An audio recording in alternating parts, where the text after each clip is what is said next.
This is Lakeview. This is our community, and the people in our community have decided that we should have a neighborhood government of our own, in which we could be heard as citizens and have an effect upon the decisions that most affect our lives. This is how we have gone about creating our own form of government. I'm Arthur Curry, and I help coordinate delivery of 44,000 of these ward almanacs in order to tell people of the ward about what's going on in the ward and to encourage them to come to the ward fair.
This is the 44th Ward Fair, held here in the Lakeview community once a year. It is made possible by joining together most of the groups that exist in the 44th Ward and in Lakeview. The kinds of groups that we have here are ethnic groups, as you can tell from the displays. We have more than 40 or 50 community organizations joined together in the process of trying to put together this fair. And you can see from the kinds of events that occur at the fair that we involve every age group, from the very young to the very old. We have a senior citizens art room, we have children's games, we have adult games, we have live entertainment, folk music. Nearly everything in one way or another that happens in Lakeview is displayed here at the fair.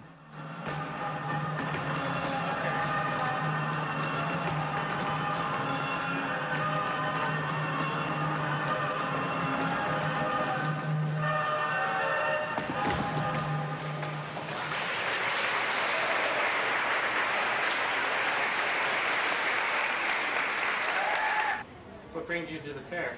Well, we want to show some items that we brought from the Philippines. You know, most of these items are new stuff that are made by the people in the Philippines. You know, something unique that are not seen in this part of the world yet.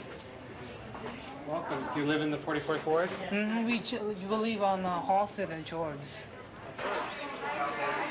Are those blitzes?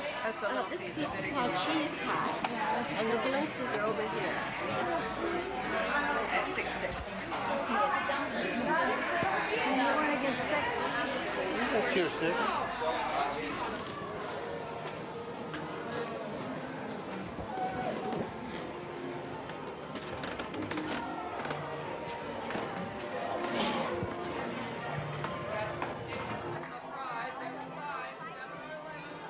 44th Ward Fair is made possible by the fact that we have a ward assembly with delegates in every precinct, and we have delegates from every community organization virtually that exists in the ward, and through it all we're able to make contact with the community and to sort of energize the spirit of the community, which ends up in a fair, an event once a year that is effective. We do much more than the ward fair, of course, but the ward fair is a nice symbol of what is possible when a community becomes together and tries to tackle its problems and display what it's able to create in a year, and a festival like this is a good result. Our people come to meetings and they do participate in initiating legislation which people could never deal with before, which the private citizen could never deal with before. We write it, we vote on it, and our alderman brings it with him to City Council. I think a number of times people ask how much control we really have over the community and over the aldermen. And I think we like to point out that it's the citizens that set the agenda and determine what topics will be reviewed.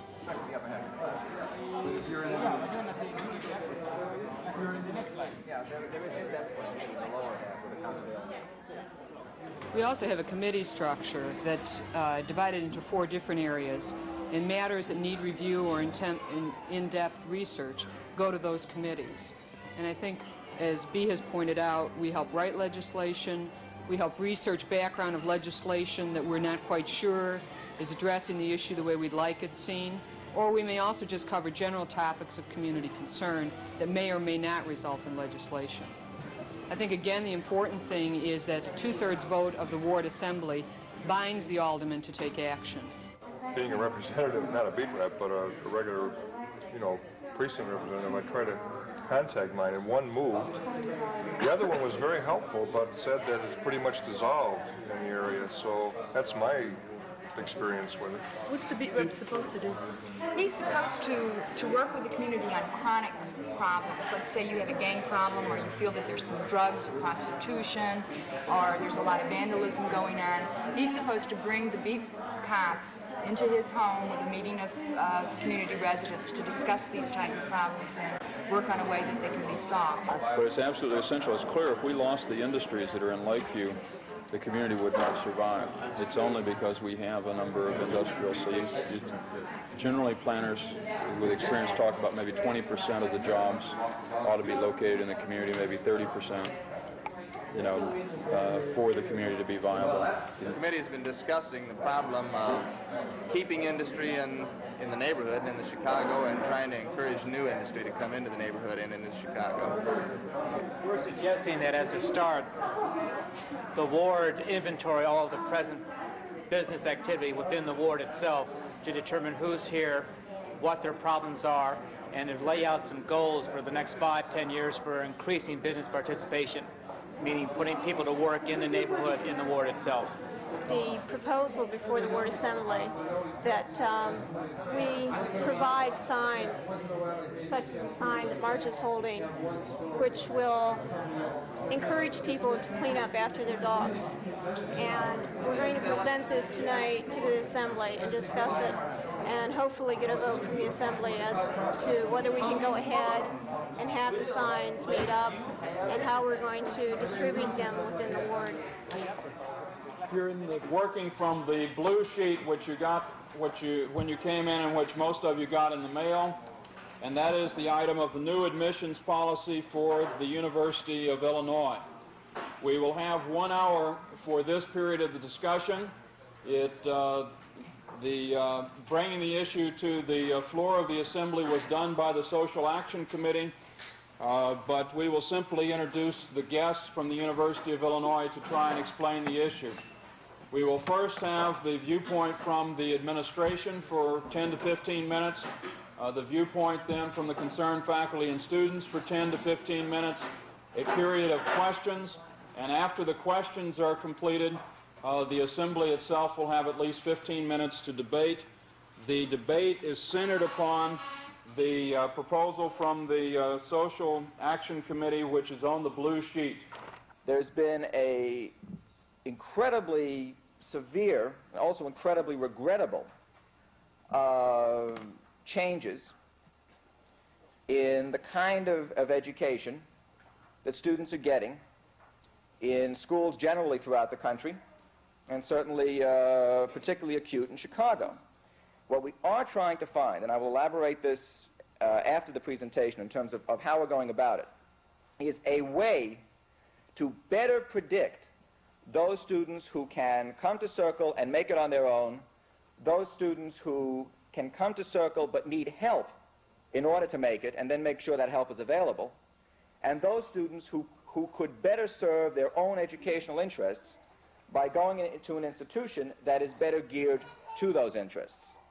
At Circle, the only concrete recommendation that has been made along these lines has been the use of the selection index, a statistical tool to predict student performance in the first quarter at Circle. Well, essentially, the application of the index at the 1 and 2 level would exclude about 50% of black students at Circle who are currently being admitted under regular admissions.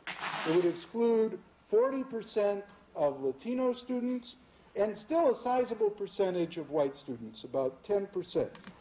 Let's open it up for questions and take maybe 5 minutes of questions, and then if that's satisfied the basic factual information, there may not be any questions, but if there are, we'll answer them. Then we will go to the debate from the floor with the audience and the members of the assembly participating directly only. Any questions of members of the panel? All right, we'll start here in the middle. If the reading is the problem, why can't the university provide the reading for these people that they need rather than just passing them on through the grades? What you're asking us to do is to take a student before they're admitted and make up for perhaps, in some cases, 3, 4, 5, 6 years of deficiency in their education. You're asking us to say, all right, the Chicago high schools have failed. We are going to, in 3 months, 6 months, make up for that failure. With infinite resources, maybe, just maybe, that's possible. But that's asking us to do a job Chicago high schools ought to do. It's asking us to do a job which we simply do not have the resources. Yeah, I would like to point out that the university makes every year a budget to the Illinois Board of Higher Education and to the state. And that's where you can see the university priorities. It is true that the amount of money per student has declined, but so also has been the interest of university of getting money for these programs, because the blacks haven't been making noise for the last few years. You understand? I'm on the Circle faculty. I've been there 5 years, and I'm also a delegate to the Ward Assembly. I was the one who brought this issue here because I thought it was important. At the time that we brought this issue here, the selection index had been announced by the chancellor as being implemented in the fall of this year. Goldstein has no money for supportive services for students. Instead, money is being allocated to bring to Circle campus academic superstars in their fields at $50,000 salary. Our argument is we know how bad the Chicago public school system is. However, we believe that the university owes a responsibility to helping students who have been poorly prepared and victimized by a bad public school system to at least give them a chance to learn. You had said that there is a problem in getting junior college kids into Circle. Well, what is the problem? Part of the problem is that some of the courses for which credit were given in the city colleges for their transfer programs, some of our faculty have felt are not appropriate transfer courses, and we're trying to resolve that, and we think we'll be successful in resolving. The resolution before us is the one on the blue sheet, and it has 3 parts. Essentially, the Ward Assembly urges Circle campus to refrain from adopting a restrictive admissions policy and instead, 1, maintain the present admission practices, 2, provide more remedial and supportive services, and 3, assist in improving the quality of the public schools. That's the resolution put before you by the Social Action Committee. I'll take first a speaker for the resolution and then a speaker against the resolution. First, I think it's the responsibility of the university to make itself accessible to the city and to function as a part of the city. And if the university is incapable at this point of assimilating junior college students into it, then it should not be putting in a restrictive admissions program until it is capable of taking junior college students. But I think that not everyone is capable of handling university work, and that in our society not everyone has to go to college, and that they should not be put into, every person should not be pressured to go to college. And I think that I would like to offer an amendment that encourages Circle campus to work with the city colleges in the junior college level and have a more open transfer policy so that the students that would be eliminated by the new policy would have access to Circle in their junior and senior year. Is there a second? There's a second to her motion. So that's a substitute motion, which means we'll vote first on hers if there are no other substitutes. If hers is defeated, then we'll vote on the one that's on the blue paper. All those who favor Gala's proposal, which would prevent the selective index until after the change in the junior college admissions, please raise your hands and hold them. Will the person on the right-hand side of each table make the count at each table? 8, 5, 2. Okay, I'll add it in a second. All those in favor of the original proposal on the blue sheet, please raise your hands. And same counters, please. 6. 6. 4. 5. 3.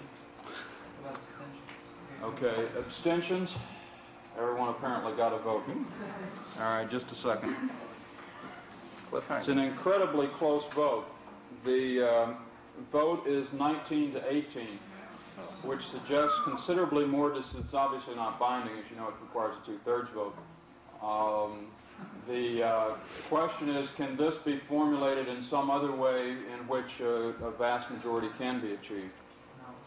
And I get a sense from the people here that we're basically saying we don't want the plan that the university has to be implemented in this selective process that they're talking about.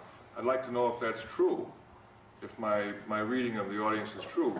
Could we take formulate it in a sentence so we can vote? Yeah. Could we take a vote tonight to see whether or not we're in favor of implementing the university's plan as it stands now or not? But all of those who favor asking for no implementation of the selective index as things now stand at the university, please raise your hands. All who oppose? Okay. Well, there are a number of abstentions. His question was a straw vote kind of question, and the answer is that nearly everyone but one in the assembly, and a number of people who abstained because of the confusion of the question, said they did not want the implementation of the selective index now. So that's what he's saying is that's something that gives you some idea of where we stand in the issue. I will give one more attempt to formulate the issue, and then we'll simply close it at this point and reopen it when someone has a more specific proposal they think can generate 2/3 vote. Yes. We propose that the university delay indefinitely the implementation of the selection index or of the change in admission standards. To leave them as they are present. Just if you not use the word indefinitely, you're probably closer to the consensus. Okay. Well. Okay. That they delay the implementation of the new admission standards at the university. Then, as a fourth part of this proposal, that we advocate that the university do what Professor Goldstein has been advocating all along here, that we beef up the support programs, that we work with the junior college question, and the other things of that. That's your motion? Yes. All right. Is there a second? Second. All those in favor of the motion, please raise your hands. All opposed to that motion? There are 4 opposed, I believe. So the 5 opposed. So the motion would have a 2/3 vote, and it will be recorded and conveyed to the university in this form. If anyone wishes to raise the issue as we move along and as the university proceeds to deal with the question can be reopened in the ward assembly at any meeting, and the proper forum for it is again through the Social Action Committee. All right, 2 more items, and then we're...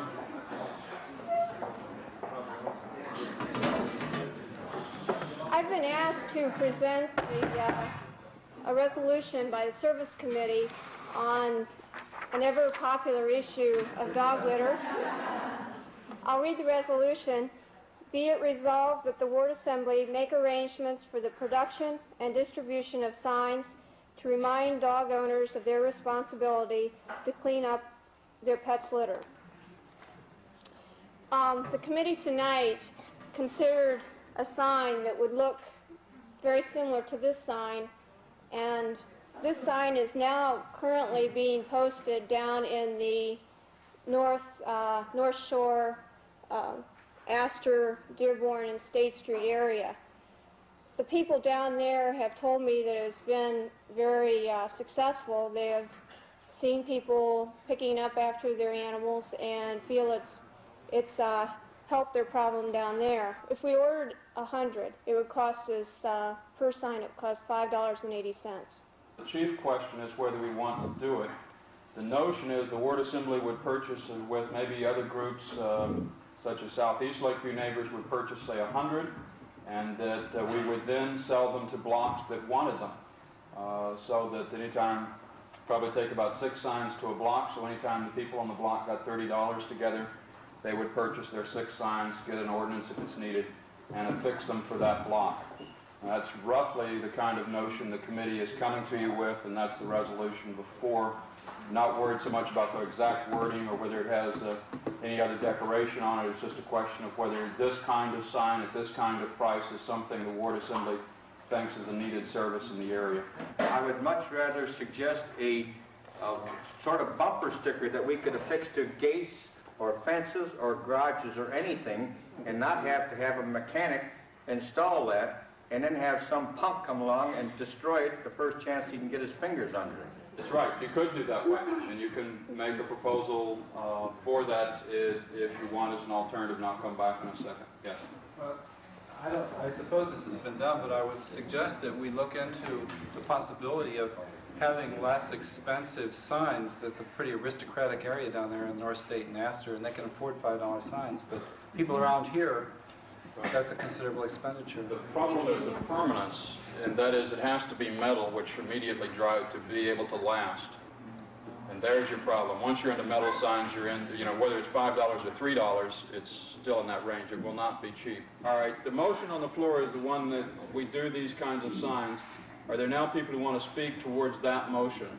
I think this has the advantage that interested blocks can do it and provide a useful pilot project, and I don't think that it's going to be difficult for any block to come up with $30 for 6 signs if they're interested in going this route.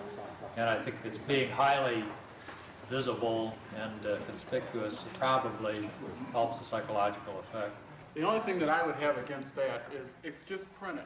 And there's no backing behind it. We have a city ordinance, but the police department doesn't enforce it. So you put up a sign, still nothing happens. If somebody doesn't want to read the sign, you've got nothing. We are creating a ward assembly. Better residents. 44th Ward Assembly began back in 1971, as it begins every year, with a series of meetings in the 61 precincts throughout the 44th Ward. In each precinct, we deliver door-to-door flyers announcing the meeting, and then on the evening of the meeting, people gather, meet with me and discuss the problems of their community, and then select their own delegates, which will represent them for the rest of the year in the Assembly meetings. You got 2 ballots, and on each ballot you get to write 1 name. Oh, I wrote 2 on one. That's okay. I'm going to collect the ballots as soon as everybody is voted, and then you can go over in the... Thus it is that delegates are elected in each of the coffees in the 44th Ward, and these delegates come to the meetings which actually establish a kind of consultative democracy.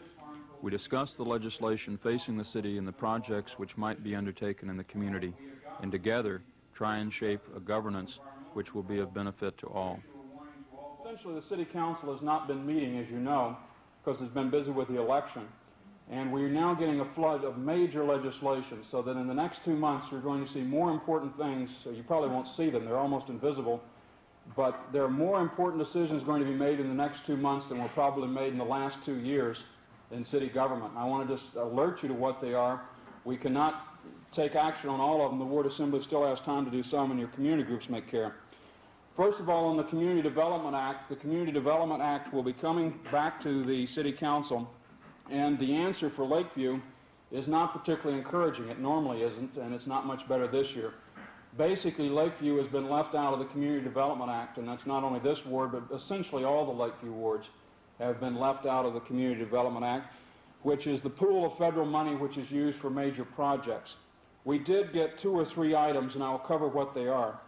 First, the business district, Lincoln, Belmont, and Ashland, is slated for some rehabilitation money, which would include things like sidewalk repair, beautifying the area, trees, perhaps more parking, those kinds of facilities. And it's part of a pool of $1,300,000, which 4 or 5 business districts are listed under that category. We do not yet know what is planned for Lincoln, Belmont, Ashland. We don't know whether the change is going to be significant enough to make any essential difference, but at least it was in the Community Development Act as it comes to the City Council. The public hearing on the Community Development Act is June 14th, and I'll be glad to give you the information if any of the groups in Lakeview want to testify. Since the assembly elections are going to be beginning in the fall, and this is, in a way, a closing of this ward assembly, to give you a report on the things that the ward assembly has done in the last year and what so far has resulted from those actions, or what has happened on those issues that we've gotten involved in. And there were written reports by the door as you came in, if you've all got them. If not, maybe they could be passed around, with basically two columns. One, what the ward assembly did, you know, in terms of voting or actually going out and passing out flyers or doing something, and then the result. It is fairly impressive, the number of things that the number of issues that we've been interested in where something really has happened that had something to do with solving the problem that the ward assembly became involved in. We've basically studied and made recommendations on or endorsed 5 pieces of city legislation. The one that we did just a month or two ago on zoning of pornography, basically. An ordinance very similar to that has now been passed. The Assembly made recommendations on amending the mayor's vandalism ordinance, which has not come to a vote yet, but there's a possibility that those amendments will be accepted in the legislation before it goes to the City Council. We also did get into a number of situations where we were making recommendations to state agencies on insurance redlining, towing, the beat representative program, and others. And very often those recommendations from us and a lot of other community groups were listened to, and the kinds of things that we were asking for eventually were done. Thus, as you have seen, we have created in the 44th Ward our own form of neighborhood government with a ward assembly, a community zoning board, a ward service office, and many of the aspects of any government. This is a special kind of government that is by as well as for the people. It's a kind of government that we hope will grow across the country in many different communities, and that neighborhood government will become the norm, not the exception.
Those of you who want to know more about neighborhood government and the process of institution building, we suggest the following books. Neighborhood Government by Milton Kotler, who is Executive Director of the National Association of Neighborhoods. This is really the classic text, which carefully considers neighborhood government experiments that began in the early 1960s. Nearly all discussions of neighborhood government begin with reference to this book. Second, there's the 44th Ward Assembly Manual, which is a manual explicitly drawn up by the members of the 44th Ward Assembly to share their experiences as to how the 44th Ward Assembly was created in Chicago. Third, Strategies for Change by Simpson and Beam from the University of Illinois considers not only neighborhood government, but the building of new and modern institutions for change throughout the country. It focuses on electoral politics, pressure politics, and administrative strategies, as well as the building of neighborhood governments.